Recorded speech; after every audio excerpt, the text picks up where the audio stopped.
বিষয় ক্যান্সার।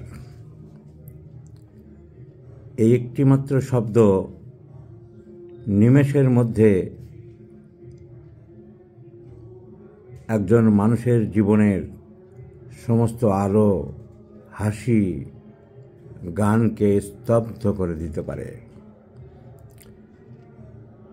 জীবনে নেমে আসতে পারে ঘন কালো অন্ধকার। ক্যান্সার মানেই প্রথমেই মনে পড়ে মৃত্যু। দিন ঘনিয়ে আসছে, এ যেন ফাঁসির আসামির নির্ধারিত মৃত্যুর দিন গোনা। বেশিরভাগ মানুষের ক্যান্সার শব্দ সম্বন্ধে ধারণাটা তাই। মানুষের ধারণা ক্যান্সার মানেই সে খরচের পাতায় চলে যাচ্ছে, তার জন্য অপেক্ষা করছে ধূপ, ফুল, খাটিয়া আর ফুলের মালা। কিন্তু সত্যি তা নয়। এই রোগটা সম্বন্ধে আমাদের সঠিক ধারণা থাকার দরকার। ক্যান্সার কাকে বলে? আমাদের দেহে অসংখ্য কোষ, ছোট্ট ছোট্ট বিন্দু বিন্দু কোষ, এই কোষ দিয়েই আমাদের দেহ তৈরি। এক এক জায়গার কোষ এক এক রকম, তাদের কাজেরও প্রকারভেদ আছে। এই কোষগুলি একটা নির্দিষ্ট ছন্দে বিভাজিত হয়ে কাজ করে। এইসব কোষগুলি একটা নির্দিষ্ট ছন্দে বিভাজিত হয়ে কাজ করে। যদি কোনো কারণে দেহের কোনো কোষ অনিয়ন্ত্রিত এবং অস্বাভাবিকভাবে বৃদ্ধি পেয়ে দেহের ক্ষতি সাধন শুরু করে, তবে দেহকোষের সেই অনিয়ন্ত্রিত, অস্বাভাবিক ও ক্ষতিকর বৃদ্ধিকেই ক্যান্সার বলে। অর্থাৎ ছন্দপতন। যে ছন্দে চলছিল দেহের কোষ, যে ছন্দে বৃদ্ধি হচ্ছিল দেহের কোষ, যে ছন্দে চলছিল দেহকোষ, সে ছন্দের পতন হয়ে গেল। সুরের ছন্দের পতন হলে যেমন গান বা মিউজিক তার ছন্দ হারিয়ে ফেলে, সুর হারিয়ে ফেলে, তেমনি মানবদেহের ছন্দ হারিয়ে যায়। এই ক্যান্সার অর্থাৎ শরীরের কোষের ছন্দপতন হতে পারে যে কোনো অংশে, মাংসপেশিতে, রক্তে, ফুসফুসে, খাদ্যনালীতে। শুধু দেখা যায় যে হৃৎপিণ্ডে কখনো ক্যান্সার হয়নি, আর সর্বত্র ক্যান্সার হতে পারে। হতে পারে যে কোনো বয়সে, হতে পারে সদ্যজাত শিশু থেকে অশীতিপর বৃদ্ধদের পর্যন্ত। দেখা দিতে পারে নিঃশব্দে কোনো একটি নির্দিষ্ট যন্ত্রে বা অর্গানে বা বহু রূপে। একটা সাধারণ ঘা থেকে হতে পারে, একটা ছোট্ট টিউমার থেকে হতে পারে, একটা ছোট্ট আঁচিল থেকে হতে পারে। রক্তের ক্যান্সার অবশ্য খালি চোখে দেখা যায় না, রক্ত পরীক্ষায় ধরা পড়ে। তবে সব ধরনের ঘা এবং টিউমার মানেই কিন্তু ক্যান্সার নয়। মনে রাখতে হবে, দীর্ঘদিন ধরে না কমতে থাকলে যে কোনো ঘা বা আঁচিল, ফোড়া, মলদ্বারের কোনো রোগ ক্যান্সারে পরিণত হতেই পারে। ক্যান্সার মানে টিউমার, কারণ ফুলে যাচ্ছে। ক্যান্সার মানে সাম্রাজ্যবাদ। সাম্রাজ্যবাদ কাকে বলে? আমেরিকা বা অন্যান্য দেশ যারা আক্রমণ করত, জার্মানির যেমন হিটলার সাম্রাজ্যবাদ ছিলেন, বহু রাজ্য জয় করতে চায়, গ্রাস করতে চায়। ক্যান্সার কোনো জীবাণু নেই, কোনো ব্যাকটেরিয়া নেই, কোনো ভাইরাস নেই, কিন্তু একটা অর্গানকে নষ্ট করে দিচ্ছে। কীরকমভাবে নষ্ট করছে? কুরে করে খাচ্ছে না, পেঁচিয়ে, পাকিয়ে, গুলিয়ে, তাল পাকিয়ে বাজারে যে পিন্ডি খেজুর পাওয়া যায় ওই রকমভাবে নষ্ট করছে যেন চিবড়ে। একটা রসগোল্লা হাতে নিয়ে, আপনি যদি বড় রসগোল্লা হাতে নিয়ে চাপটান, তার শেপ কীরকম হয়? এবড়ো থেবড়ো বিশ্রী হয়ে গেল। ক্যান্সার সব যন্ত্রপাতিগুলিকে এই রকম করে দেয়, এবড়ো খেবড়ো থেবড়ো ঘা পচা করে। ওইখানে সে বসে থাকে না। সাম্রাজ্যবাদ তার পাশের অর্গানটাকে ধরার চেষ্টা করে। গলব্লাডার হলে পাশে আছে যারা, প্রতিবেশীকে ধরবে, লিভারকে ধরবে।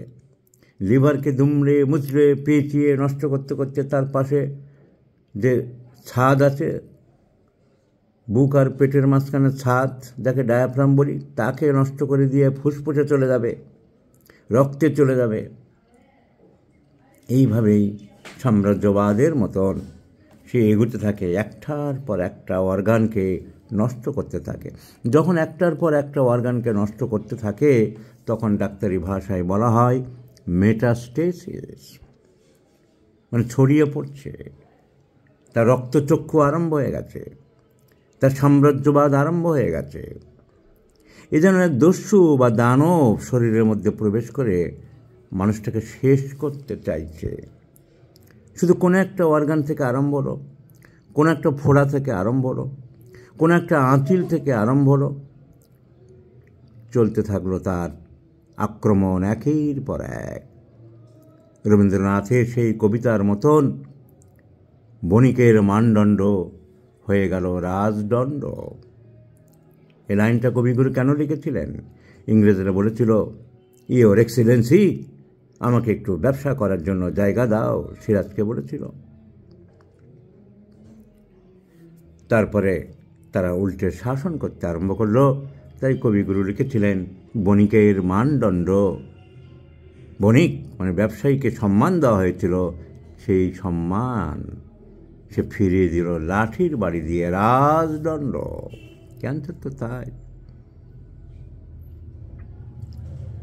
সাম্রাজ্যবাদ করেই চলে, একের পর এক, অর্গানের পর অর্গান। যখন পার্টিকুলার কোনো অর্গানে হয়, যেটা দেহের বাইরে, হাতে, আঙুলে, পায়ে কেটে বাদ দেওয়া যায়। এখন মডার্ন সার্জারিতে আর যাতে না হয়, নদীর বাঁধ ভেঙে গেলে যেমন বস্তা বা গার্ড দেওয়া হয়, তেমনি এখানে গার্ড দেওয়া হয়, যাতে তুমি সাম্রাজ্যবাদ না করতে পারো আর আক্রমণ না করতে পারো। সেই বাঁধটাকে বলা হচ্ছে রেডিওথেরাপি। পুড়িয়ে দেওয়া হয় পাশের জায়গাটাকে, তাকে শেষ করে দেওয়া হয়, আর যাতে তুমি কোনোভাবে তুমি মাথা তুলতে না পারো। তাই প্রথম স্টেজে হলে, অপারেশন সম্ভব হলে, অপারেশনের পরে রেডিওথেরাপি বা রেডিয়াম থেরাপি দিয়ে পুড়িয়ে দিতে পারলে বহু ক্যান্সার প্রারম্ভে আরোগ্য করা যায়, আর ছড়ায় না। কিন্তু রোগীরা গুরুত্ব দেয় না, বোঝে না আঁচিলটা দিনের পর দিন খারাপ হচ্ছে। একজন হোমিওপ্যাথি ডাক্তারের কাছে পড়ে আছে, সে ঠিক করে দেবো করে চলেছে, ঠিক আর হচ্ছে না। মলদ্বারে ঘা হয়েছে, দিনের পর দিন পুঁজ বেরোচ্ছে, খারাপের দিকে যাচ্ছে, সে গুরুত্ব দিচ্ছে না। সে কী করছে? সকালবেলায় দেখা গেল একটা লোক ভবঘুরের মতন ঘুরে বেড়াচ্ছে ভোরবেলা। কী ব্যাপার? আপনি কাকে চাইছেন? পচার মাকে খুঁজছি। কেন? অর্শের আংটি দেয় শুনেছি, স্বপ্ন প্রদত্ত আংটি দেয় পচার মা। কোথা থেকে এসছেন? বর্ধমান থেকে। বর্ধমান থেকে শুনে এসছে পাড়ায় পচার মা স্বপ্ন প্রদত্ত পশ্চাৎ দেশ দিয়ে রক্ত পড়ে, তার আংটি দিচ্ছে। রক্ত পড়ছে পশ্চাৎ দেশ দিয়ে, পিছন দিয়ে, মলদার দিয়ে, তার ওষুধ হবে আঙুলে আংটি। অবধারিতভাবে সে ক্যান্সারও পরিণত হচ্ছে। এইভাবে রোগ বাড়ছে। এইভাবেই ছড়াতে থাকে। যখন নির্দিষ্ট জায়গার মধ্যে না থাকে, নির্দিষ্ট জায়গার মধ্যে থাকলে তাকে কন্ট্রোল করছে না, চিকিৎসা করছে না, সার্জনের কাছে পাঠানো হচ্ছে না, রোগী ভয়ে সার্জনের কাছে যাচ্ছে না, আয়ুর্বেদ করছে, হোমিওপ্যাথি করছে, দেখা গেল বহু ক্ষেত্রে কন্ট্রোল হচ্ছে না। অথচ সেই চিকিৎসকরাও রেফার করলো না, রোগীও গেল না ভয়ে, অবধারিতভাবে তার ছড়িয়ে যেতে থাকলো একটার পর একটা অংশে, একটার পর একটা অঙ্গে। শেষ করতে চাইছে, দুমড়ে মুচড়ে এগিয়ে যেতে চাইছে প্রবল গতিতে। এই জন্য সেই হিন্দি সিনেমার নায়কের ডায়লগ, ভিলেনরা যখন খুব অত্যাচার করে তখন নায়ক প্রতিজ্ঞা করে, मैं तेरे जिंदा नहीं छोड़ूंगा, मैं तेरे या तेरे सब आदमी को चुन चुन करके मारूंगा। ক্যান্সার যেন সেই রকম সব চুন চুন করে মারতে চায়। ক্যান্সার কেন হয়, এই প্রশ্নের উত্তর দেওয়ার থেকে ক্যান্সার কেন হয় না সে প্রশ্নের উত্তর দেওয়া বোধ হয় অনেক সহজ। ক্যান্সারের কারণ একটা নয়, একাধিক। দেহের এক একটা জায়গার ক্যান্সারের পিছনে এক একটা কারণ লুকিয়ে থাকে। নকল দাঁত লাগিয়েছে, সেই দাঁতটা ঘষা খাচ্ছে জিভে, জিভ কেটে যাচ্ছে, খেতে অসুবিধা হচ্ছে, গুরুত্ব দিচ্ছে না রোগী। এবং লক্ষ্য করে দেখা গেছে যে বংশে ক্যান্সার থাকলে তার প্রবণতা বেশি থাকে। একটা বয়সের পরে মিডল এজে 45-50 বছর বয়সের পর থেকে কিন্তু সব রোগই বাড়তে থাকে, হার্টের রোগ, অন্য রোগ, ক্যান্সার। কারণ একটাই, শরীরের রোগ প্রতিরোধক ক্ষমতা কমে যায়। কোমরবিডিটি ডিজিজ বা অন্যান্য রোগ তার সঙ্গে রয়েছে, তারা সাহায্য করে। এসো ভাই, হাতে হাত ধরি, নাচানাচি করি, এটাকে শেষ করি। তো ওই জীবের ঘা থেকে ক্যান্সার হয়ে গেল। ওই যে বলেছিলাম, রক্ত পড়ছে পিছনে, ওষুধ খুঁজে বেড়াচ্ছে, পচার মা কবে আংটি দেবে, রয়ে গেল মলদ্বারের ক্যান্সার। পেটে ঘা, গলব্লাডার পেটে ঘা হয়েছে, ব্যথা করছে, আলসার, টাইমলি খায় না, অনেক দিন থেকে ডিওডেনামে ঘা হয়েছে, তার 2.5 থেকে 3 ঘন্টা খাওয়ার নিয়ম। সে ধর্মীয় অনুষ্ঠান পালন করছে, সারাদিন না খেয়ে থাকছে, কোনো ধর্মীয় গুরু তাকে বাঁচাতে পারছে না। অবধারিতভাবে তার পাকস্থলীর ক্যান্সার হচ্ছে, গলব্লাডারে পাথর, ব্যথা হচ্ছে, পরীক্ষা করছে না, গলব্লাডারটা সময়ে কেটে বাদ দিলে বেঁচে যেত। যখনই হচ্ছে তখনই ব্যথার ওষুধ খাচ্ছে, কমছে, আস্তে আস্তে গলব্লাডারে ক্যান্সার ছড়িয়ে পড়ছে।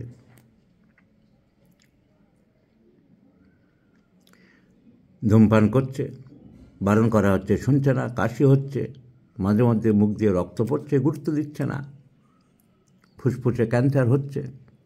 খৈনি খাচ্ছে, আমার এক ড্রাইভারকে অনেক বলেছি, ছবি দেখিয়েছি, এরকম মুখ ফুটো হয়ে যাচ্ছে, শুনছে না, মুখের মধ্যে ক্যান্সার হচ্ছে।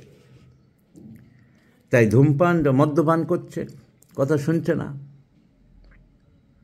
লিভারে ক্যান্সার হচ্ছে। প্রচুর মাংস খায় এক ধরনের লোক, প্রচুর মাংস খেলে, রেড মিট খেলে অন্ধ্রে ক্যান্সার হচ্ছে। অত শক্ত খাবার, তো স্ট্রং খাবার, মাংস, রেড মিট চেপে চেপে রস বের করে ইন্টেস্টিন, নাড়িভুঁড়ি যেটাকে বলা হয়, সে আর পাচ্ছে না, তার ক্ষমতা হারিয়ে যাচ্ছে। রোজ আর কত সব কাজ করবে, পেঁপে খেলে, তরকারি খেলে, যেমন তাড়াতাড়ি অল্প চাপের মধ্যে দিয়ে চাপ দিতে দিতে খাবারটা নিচে নামিয়ে ভালো অংশটুকু নিয়ে খারাপটাকে পায়খানা বা মল করে বের করে দেয়। তাদের ক্ষমতা হারিয়ে যাচ্ছে, একসময় তারা ক্যান্সারে পরিণত হচ্ছে। ব্রেস্টের ক্যান্সার মেয়েদের, ফ্যাট থাকে স্তনের মধ্যে বা ব্রেস্টের মধ্যে, জমে একসময় শক্ত ক্যান্সার হয়ে যাচ্ছে।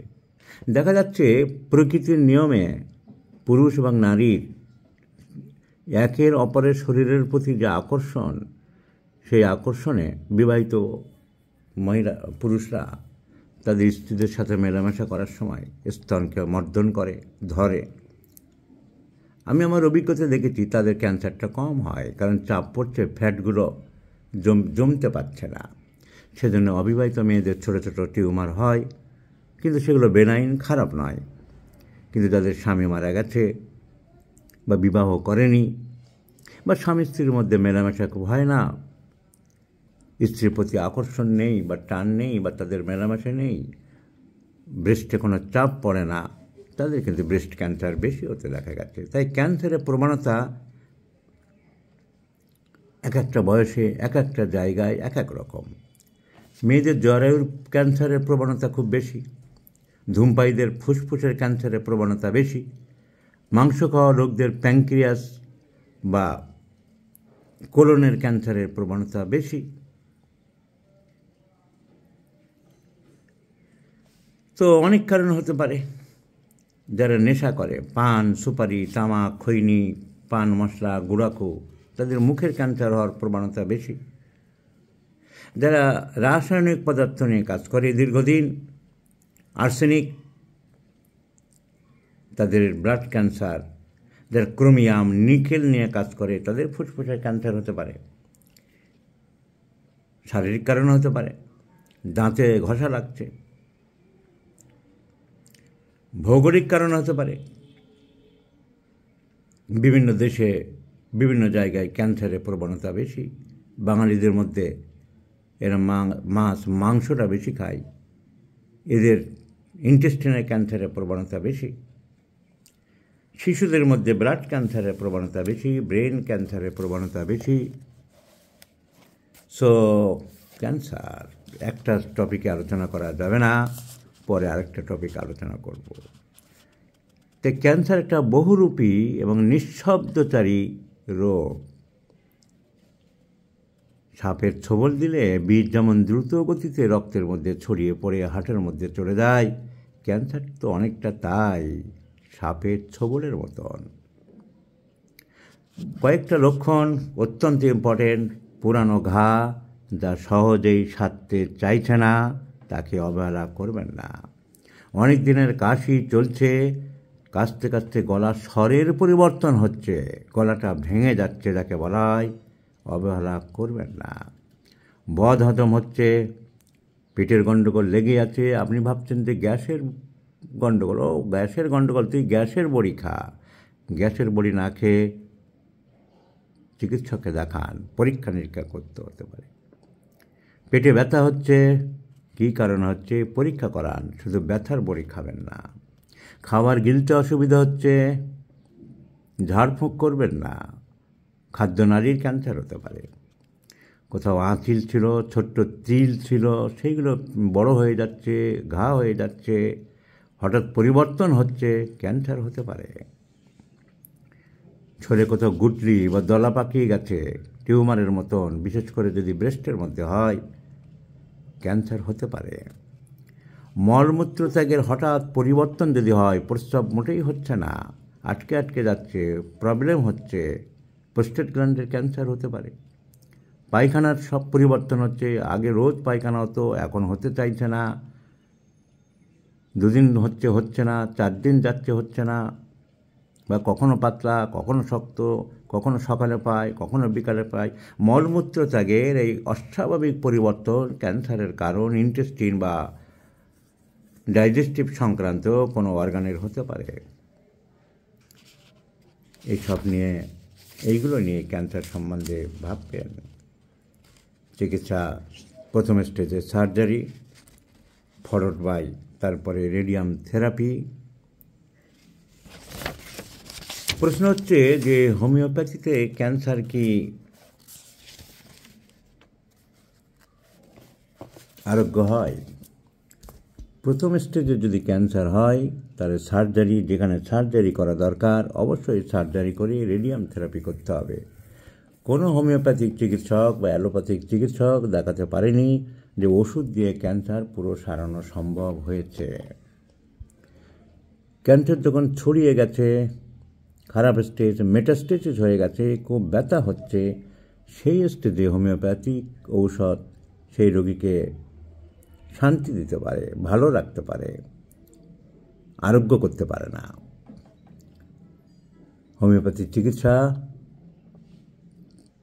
সেই সব রোগীদের পক্ষে আরও ভালো যাদের বংশে ক্যান্সার ছিল, তার কোনো আঁচিল টিউমার আছে, রোগী গুরুত্ব দিচ্ছে না, তাদেরকে যদি প্রথম থেকে চিকিৎসা করা যায়, এখনও ক্যান্সার যাদের হয়নি তাদের ক্যান্সারের যাতে ভবিষ্যতে না হয় সেদিক থেকে প্রতিরক্ষা করতে পারে। এটা একটা হোমিওপ্যাথির